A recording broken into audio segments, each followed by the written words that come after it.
Hello, today we will guide you through how to fix Zoom video not showing.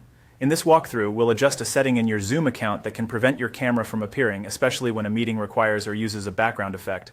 We'll do everything in the Zoom web portal, and I'll explain what you're seeing along the way so it's easy to follow. Start by opening your web browser and going to the Zoom website. Sign into your account if you aren't already. Once you're on the home page, look to the left side of the screen and choose My Account. This takes you to your personal dashboard where all of your account level options live. Next, open Settings. This area controls what features are available for your meetings, and changing things here affects all meetings you host or join from this account. Inside Settings, select the Meetings section. You'll see multiple tabs and categories that organize options related to how meetings behave. Now click in Meeting, Advanced. This page contains features that extend how Zoom handles video and effects.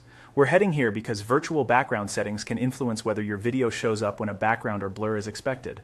Scroll down the page and look for Virtual Background.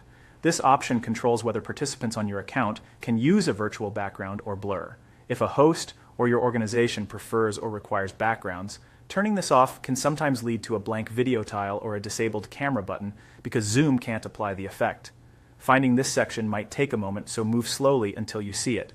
When you find virtual background, turn it on using the toggle switch. When the toggle is on, Zoom enables the feature for your account. Your choice saves automatically. You don't need to click a separate save button. If the option appears grayed out or locked, it means an administrator manages this setting, and you may need to ask them to enable it for you.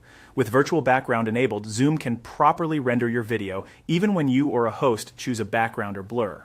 This helps avoid situations where your camera seems active, but nothing appears to other participants. The change applies to your account-level meetings going forward. The next time you join a meeting, open your video and choose a background if you want one. Your camera feed should display as expected. That's it. By enabling virtual background in the in-meeting advanced settings, you've addressed a common reason video doesn't appear in Zoom. Thanks for following along.